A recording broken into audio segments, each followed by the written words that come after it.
Welcome to this quick and simple guide on how to send multiple videos in a chat on the Telegram app for PC, using the latest update. First, open the Telegram app on your computer. Make sure you are logged in and ready to go. Once the app is open, navigate to the chat where you want to send your videos. This could be a direct message with a friend or a group chat. Next, in the chat window, look for the attachment icon. It usually looks like a paperclip and is located near the message input box. Click on it, and then select the option that says Photos and Videos from the menu that appears.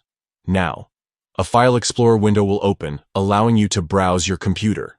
Locate the videos you want to send. You can select multiple videos at once by holding down the Control key on your keyboard while clicking on each video file. When you have chosen all the videos you want to share, click the Open button to add them to your message. Once the videos are attached, simply press the Send button. Telegram will upload and send all the selected videos to the chat efficiently. That's it. You've successfully sent multiple videos in one message on Telegram for PC using the newest update. This feature makes sharing memories, information, or any video content with friends and groups easier and faster than before. Enjoy using Telegram's updated features to stay connected and share your favorite moments seamlessly.